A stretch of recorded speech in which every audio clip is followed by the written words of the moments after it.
All right. It's Kevin Garcia, aka the Puerto Rican Kid KG. This is Fight Hype, and we're back with the legend, the Hall of Famer, one and only Jim Lampley. Jim, thank you for your time. As always, we're here at the Ring Magazine event because the fight fans are going to be lucky enough, especially some of the newer ones who may not be as familiar to hear you this week. So let's just start there. Can we talk about your involvement with the Ring Magazine card and what we can expect from you? I'm thrilled to have been invited by Turki Al-Sheikh and the other people at Ring to come back and call fights after a few days away. And I'm really looking forward to an exciting fight card with 3 main events in an outdoor location. Some of the most unusual and interesting things that have ever happened in American prize fights took place when the fight was outdoors, beginning with the first legitimate heavyweight championship fight between John L. Sullivan and Jake Kilrain in a swamp in Mississippi in 1891, going all the way through the last fight I called in New York, which was in Yankee Stadium between Miguel Cotto and Yuri Foreman, the night that Foreman's corner threw a towel into the ring, the traditional surrender signal in boxing, and referee Arthur Mercanti picked it up and threw it back out of the ring. So, add Fan Man landing on the apron of the ring at Holyfield Bow 2 in Las Vegas. Strange things happen outdoors. I'll keep my eyes and ears open here. Yeah, and one of the places to be in for strange activity, Times Square, New York City. We don't know, but it should definitely be a spectacle. Times Square, what an idea. Yeah. It's a fantastic situation. You couldn't quite believe it if it weren't real, and here it is. Definitely. I mean, the fight fans are in for a treat. And again, those of them who don't know you, they're going to be lucky enough to hear your voice. Is this like a one-off, or can we expect you with more involvement when it comes to the ring? I don't know. I obviously am looking forward and hoping that I will be continuing to call fights under some banner or another. I would love for it to be this banner because this man, Turki Al-Sheikh, is determined to make the best fights he can possibly make in boxing. Let's see if I can do a good enough job tomorrow that he wants to hire me again. For sure, I think you will, without a doubt. Let's talk some boxing. Last weekend, I was, lucky enough to be in England in that raucous crowd. It was amazing, 65,000 fight fans, Conor Benn and Chris Eubank Jr. Did you get to see the fight, and what were your thoughts on it? I saw highlights of the fight. It was looked like a thrilling, very good fight. I'm happy that entire somewhat off-putting situation, mutual insults back and forth, etc., wound up with a really great fight. English fans are the best boxing fans in the world. Oh, no, wait a minute. I didn't say that. Puerto Ricans are the best. Mexicans are the best. There you go. Germans are the best wherever we are at any given moment. But, those are always great crowds in England. Some of the best events I can remember took place there. So last weekend was another great culmination of an interesting buildup. Gotcha. Some people call it Fight of the Year. I don't know, if there's another fight that's better than it yet, but maybe you get to see the whole thing and tell us later. Well, Fight of the Year is something that you can't quite designate in April because there are another 8 months yet to come.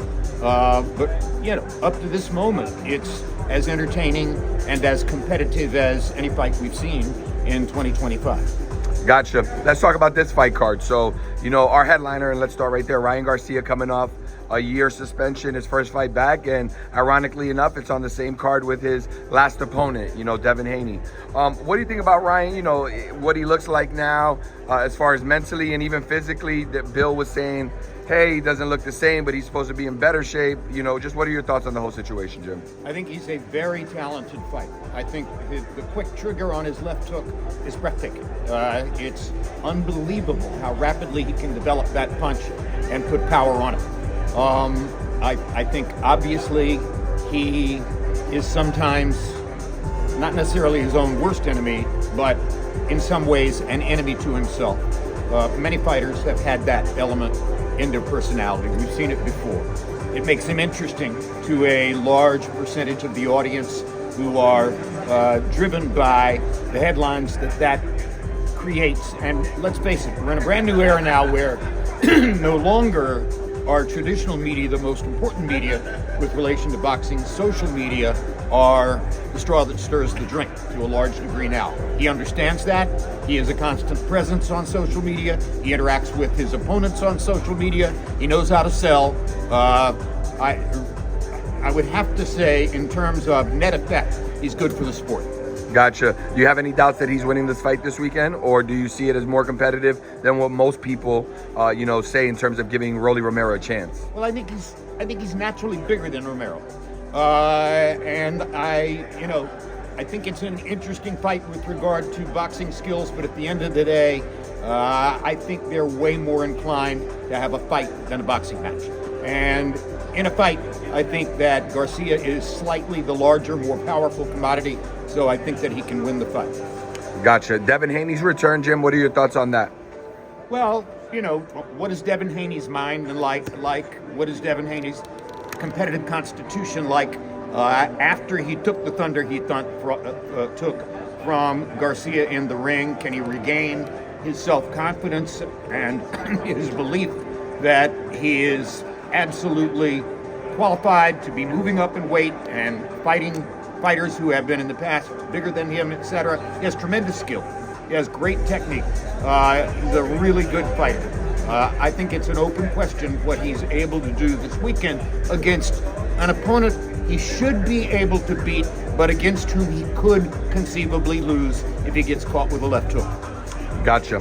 And just to round out the card, Teofimo Lopez, Arnold Barboza, a fight that, maybe the casual fan doesn't understand, should be competitive. What are your thoughts on it? I think Barboza is chronically underrated. I was surprised that against Macomb in Madison Square Garden last year, it seemed like most fans and media people expected Macomb to win the fight. And I kept thinking Barboza's unbeaten. He's a worker bee. That's clearly a part of his persona. Why are these people so sure that he's going to lose? And I scored the fight for Barboza, and he's an unbeaten fighter. So I think you have to give him credit for what he's done and expect that he'll put up a tremendous fight this weekend. Gotcha. What are your thoughts, Jim, on Ryan Garcia, who is being mandated as the winner, a potential winner of this fight, to fight the winner of Jaron Boots Ennis and his mandatory Giasov? What do you think about a potential fight between Boots and Ryan Garcia? How that would go? It's being talked about, and it could possibly be a mandated fight. Love to see it. They're both boxers with some skills, but there are reasons to believe that could become a real firefight. Both have punching power. Both have craft. I think it would be a great fight. Gotcha. Just two other questions for you, and I'll wrap it up here, Jim. But I do appreciate your time. Canelo Crawford. It's obviously nearing its date. If it's gonna happen, Canelo has a really big fight this weekend against Skull tomorrow. Well, 2 days from now, rather, in Saudi Arabia. What are your thoughts on this Canelo Crawford fight? Has it changed at all? Are you still in the same place which you've been, which is, the good big man always beats the good little man? Well, you have a good memory, because that is what I've said in the past. I don't know enough about Skull to know what kind of a blueprint or report card he's going to give us on Canelo going into the Crawford fight. I would never want to be accused of short-selling Terence Crawford, who has proven all his critics wrong all the way through his career. I remember when Terence Crawford was put on the undercard of the pay-per-view in Las Vegas against Bradis Prescott in what the promoters thought was a stepping stone fight for Prescott. It turned out to be a stepping stone fight for Crawford, who easily won it. So he has upset expectations plenty of times in his career. I think he is as natural born a fighter mentally as anybody in the sport these days. I would never want to openly pick against Terence Crawford, even against Canelo Alvarez, because that's the moment when he's going to prove you wrong. However, Canelo Alvarez is a special talent, and the kinds of abilities he has, particularly his ability to take a punch, suggest that he's bigger than Terence, and that's still an advantage. Gotcha.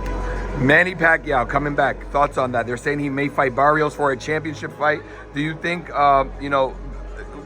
not overlooking his obvious accolades and his history and all the amazing stuff he's done, do you think it's warranted? I have no idea what situation Manny is in now that would prompt him to want to come back. And generally speaking, this does not go well with regard to his age and the amount of time that he spent outside the ring. But let's be real here. If Jim Lampley's coming back, how can he say that Manny Pacquiao can't come back? There you go. There you go. I think we can put a period on that. Here's my last question for you, Jim. Jake Paul versus Julio Cesar Chavez. What are your thoughts on it? If Jake were to win this fight, does it legitimize him as a full-time professional boxer? Excuse me. Only recently have I yielded to the societal demand that I have a social media presence. That's because I published a book. In order to promote my book, I have to have a presence on social media. So now I have an Instagram handle. And I don't think that's going to be enough to make me go on Instagram every day and look at what's coming in and going out, et cetera, et cetera. So with regard to that fight, Jake Paul versus Julio Cesar Chavez, I couldn't care less.